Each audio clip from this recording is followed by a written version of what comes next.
चाहे George Bush हो, Barack Obama, Joe Biden या Donald Trump. American foreign policy का एक सेंट्रल थीम रहा है, एक मूल मंत्र रहा है, energy security is national security. यानी कि जो भी देश अपने एनर्जी के डिमांड सप्लाई को ठीक से मैनेज कर सकता है, वो अपने फ्यूचर को सिक्योर कर सकता है, वो अपने नेशनल इकोनॉमी को स्टेबल रख सकता है, वो अपने इंडिविजुअल सेक्टर्स, चाहे वो एग्रीकल्चरल सेक्टर हो, इंडस्ट्रियल सेक्टर हो या फिर क्लाइमेट चेंज के कमिटमेंट्स हो, उनको फुलफिल कर सकता है। यानी कि अगर सिंपल शब्दों में कहें तो अंतरराष्ट्रीय स्तर पे उस देश की लाज बची रहती है।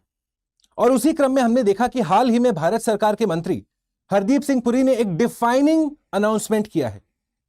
भारत सरकार के अनुसार इंडिया को मिला है नेचुरल गैस अंडमान निकोबार के बेसिन में। तो क्या होता है नेचुरल गैस, कैसे बनता है नेचुरल गैस, क्यों इंपॉर्टेंट है नेचुरल गैस, क्यों मिला हमको अंडमान निकोबार में ही, और क्या रिस्क्स और चैलेंजेस होंगे इस प्रोजेक्ट के, इसी को सीखने और समझने के लिए स्टडी IQ की तरफ से मैं प्रस्तुत हूं। मेरा नाम है भुवन झा। सबसे पहले नजर डालते हैं मंत्री जी के अनाउंसमेंट की तरफ।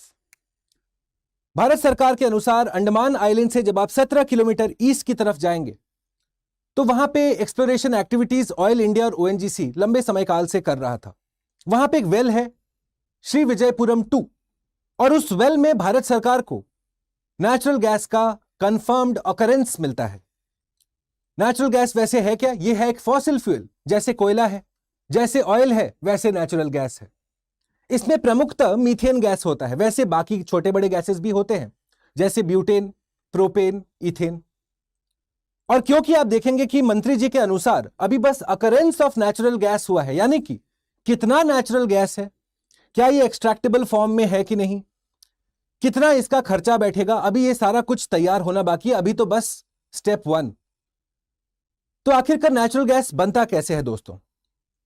ज्योग्राफी के परिप्रेक्ष्य में समय को हम दो तरीके से तोड़ते हैं। एक है जियोलॉजिक टाइम स्केल, यानी कि अर्थ के एज के इतिहास में अर्थ कितना पुराना है, 4.6 बिलियन ईयर्स ओल्ड। और दूसरा समय काल होता है ह्यूमन टाइम स्केल, यानी कि 0 to 100 या 0 to 200 ईयर्स। तो ये जो मैं आपको समझाने वाला हूं वो है जियोलॉजिक टाइम स्केल में, यानी कि 4.6 बिलियन ईयर्स के सेंस में, जहां पे आप देखते हैं कि एक समय पे बहुत सारा माइक्रो ऑर्गेनिजम्स, प्लांट्स, एनिमल्स मरते हैं और उसके बाद जाके ये डिपॉजिट होते हैं ओशन बेड के ऊपर, और उसी ओशन बेड के ऊपर लंबे समय काल तक सेडिमेंट्स आता रहता है। जब सेडिमेंट्स आता है तो ये जो डिकम्पोज्ड ऑर्गेनिजम्स थे, जो मरे नहीं हैं अभी तक, कंप्लीटली डिकम्पोज नहीं हुए हैं, उनके ऊपर सैंड और सिल्ट जमता चला गया, हीट टेम्परेचर बढ़ता चला गया, ऑक्सीजन की कमी देखी जा रही है, जिसके चलते फुल्ली आप डिकम्पोज नहीं करेंगे और जिसके चलते ये डेड ऑर्गेनिजम्स अब कीरोजेन में तब्दील हो जाते हैं। और अंडर सर्टेन कंडीशंस आप देखते हैं कि या तो वो नेचुरल गैस बनेंगे या तो वो ऑयल बनेंगे। अगर एक फ्लोचार्ट के हिसाब से देखें दोस्तों, तो सबसे पहले प्लांट्स और प्लैंकटॉन्स मरते हैं, वो जाके ऑर्गेनिक मैटर धीरे धीरे ओशन के अंदर गया। फिर आता है ऊपर से मड और सैंड, जिसके चलते अब ऑक्सीजन की अवेलेबिलिटी हो गई कम, यानी कि अब आप डिकम्पोज नहीं करेंगे, क्योंकि आपको पता होगा कि डिकम्पोजिशन में ऑक्सीजन गैस यूज होता है, कार्बन डाइऑक्साइड रिलीज होता है।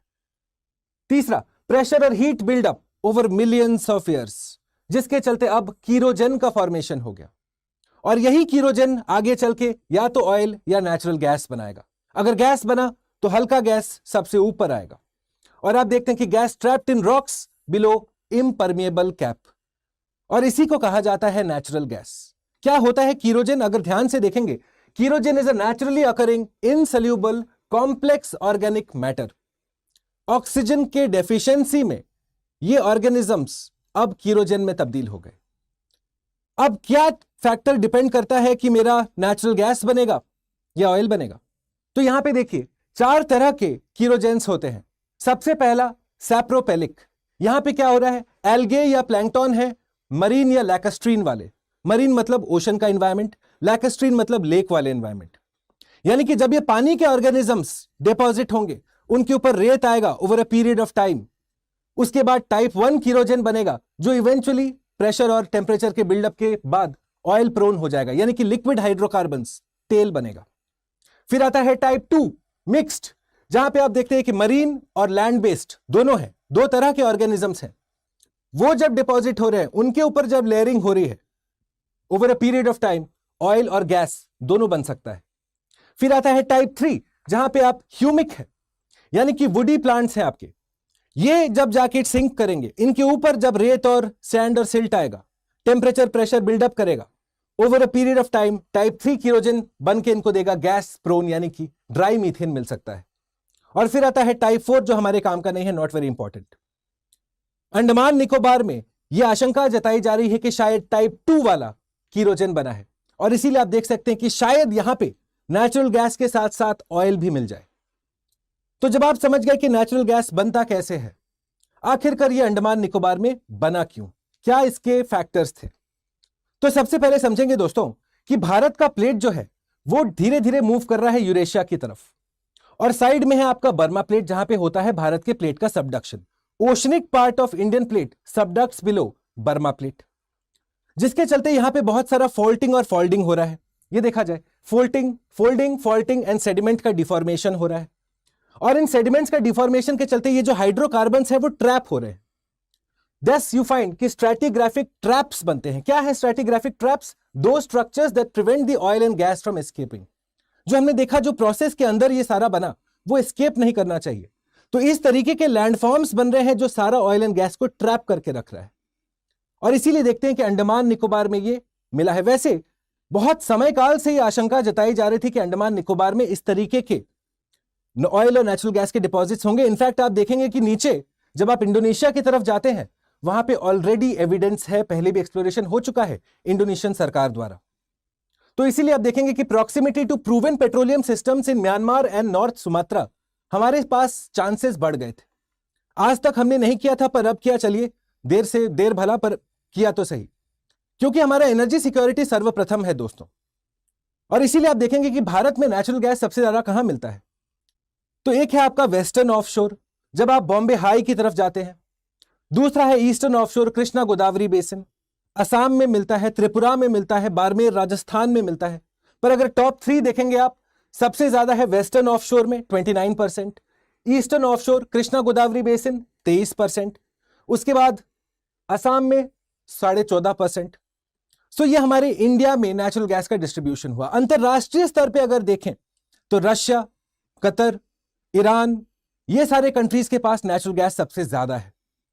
आपको जान के थोड़ा शॉक होगा कि भारत जब नेचुरल गैस के कंजम्पशन की हम बात करते हैं, उस लिस्ट में दूसरे या तीसरे नंबर पे है, पर जब हम प्रोडक्शन की बात करते हैं, भारत 29th या 30th नंबर पे है। यानी कि इस तरीके के नेचुरल गैस के रिजर्व्स का मिलना ये बहुत क्रूशियल है, स्पेशली जब हम बात कर रहे हैं अगले 25-30 सालों की आजादी के अमृत काल की, जहां पे हम अगले 100 साल का डिफाइन करेंगे हमारा एम्स, हमारा गोल्स, हमारा टारगेट्स।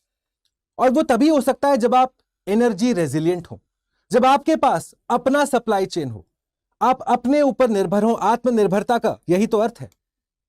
तो आखिरकार कहां यूज होता है नेचुरल गैस? सबसे पहला हमारे डोमेस्टिक और इंडस्ट्रियल हीटिंग में।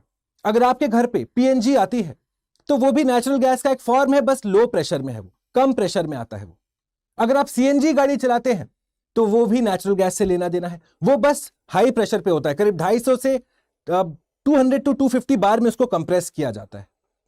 सिमिलरली आप देखेंगे कि इसका यूज है इलेक्ट्रिसिटी जनरेशन में, जहां पे ये कोयला के मुकाबले कम कार्बन डाइऑक्साइड एमिट करता है। फ्यूल सेल के डेवलपमेंट में इसका यूज होता है। देख रहे हैं कितना वेरीड इंडस्ट्रियल एक्टिविटी है इसके साथ एसोसिएटेड, और इसीलिए नेचुरल गैस का ये मिलना भारत के लिए डिफाइनिंग है दोस्तों। बट मोर इंपॉर्टेंटली, क्योंकि भारत के नेचुरल गैस रिजर्व्स हमारे ही टेरिटोरियल एरिया के पार्ट हैं, हम कहीं किसी और कंट्री के ऊपर ज्यादा उतना डिपेंडेंट नहीं है। इंपोर्ट में भले हम लोग ज्यादा इंपोर्ट कर रहे हैं, पर हमारा जियो स्ट्रेटेजिक रेलिवेंस भी इससे डिफाइन होता है। जैसा मैंने कहा, ना सिर्फ ईस्टर्न वाले शोर पे, वेस्टर्न वाले शोर पे हमारे जो एरियाज हैं वो हमको आत्मनिर्भरता प्रोवाइड करते हैं एनर्जी सिक्योरिटी में। पर हमारे चैलेंजेस क्या होंगे? What will be the problem areas? सबसे पहला, क्या ये कमर्शियली वायबल होगा? ये देखने वाली बात होगी, क्योंकि मिल तो गया है, पर कितना है? अगर आप 10 रुपए लगाते हैं तो आप एक्सपेक्ट करेंगे कि उस प्रोजेक्ट से 100 रुपए का मुनाफा हो। राष्ट्र के हित में इतना सारा पब्लिक का पैसा लगाना तभी जस्टिफाइड होता है। दूसरा देखेंगे इसके इन्वायरमेंटल और इकोलॉजिकल रिस्क, क्योंकि अंडमान निकोबार, वैसे आजकल काफी न्यूज में है अंडमान निकोबार, चाहे वहां पे रिसेंटली बैरन आइलैंड्स का इरप्शन हो, जिसके ऊपर मैंने स्टडी IQ के यूट्यूब चैनल पे वीडियो बनाया है, या फिर आप देखें गैलेथिया बे प्रोजेक्ट हो, इंफ्रास्ट्रक्चर डेवलपमेंट हो रही है, या फिर अंडमान सी में इस तरीके का नेचुरल गैस का मिलना हो। और साथ में आप देखते हैं कि अंडमान निकोबार वो एरिया है जिसके पास भारत के सबसे ज्यादा वाइल्ड लाइफ सेंचुरीज हैं, एक इकोलॉजिकल हॉटस्पॉट की श्रेणी में आता है। तो इस प्रोजेक्ट का एनवायरमेंटल इंपैक्ट असेसमेंट कराना ताकि उसका मरीन इकोसिस्टम पे ज्यादा नेगेटिव प्रभाव ना पड़े, ये काफी क्रूशियल होगा। And I am sure Bharat सरकार इस दिशा में अच्छा काम भी करेगी। एंड फाइनली दोस्तों, जियोपॉलिटिकल और मैरीटाइम डिस्प्यूट्स, हर कंट्री अपने लिए ये नेचुरल गैस चाहता है। The fact that India has got it first, क्या ये प्रश्न उठता है क्या बांग्लादेश या बाकी सारे कंट्रीज अब अपने स्तर पे भी इस तरीके की एक्सप्लोरेशन एक्टिविटीज करेंगे? क्या उसके चलते आने वाले दिन में इस तरीके के डिस्प्यूट्स बढ़ेंगे? ये देखने वाली बात होगी। बहरहाल हमको चैट बॉक्स पे आप बताइएगा कितना इंपॉर्टेंट लगा आपको नेचुरल गैस का ये मिलना भारत के फ्यूचर के लिए, और क्या चैलेंजेस रहेंगी बिसाइड्स द वन जो मैंने आपके लिए यहां पे कहा है जब हम नेचुरल गैस के एक्सट्रैक्शन की बात करते हैं। आई होप ये डिस्कशन आपको पसंद आया। Please do consider leaving a like and a comment. आप लोगों के लाइक्स, आप लोगों के कमेंट्स हम सब के लिए ऑक्सीजन का काम करते हैं। इस डिस्कशन का पूरा पीडीएफ मैं अपलोड कर दूंगा मेरे टेलीग्राम चैनल पे जिसका नाम है भुवन स्टडी IQ। अगर आप सिविल सर्विसेज के स्टूडेंट हैं तो इस टेलीग्राम चैनल पे important articles, topic wise multiple choice questions, monthly current affairs, ये सारा कुछ समय समय पे अपलोड होता रहता है। This will be of great value जब आप अपने मेंस के आंसर राइटिंग की बात करते हैं। आज ही जाएं जुड़े, सर्च करें by the name Bhuvan study IQ।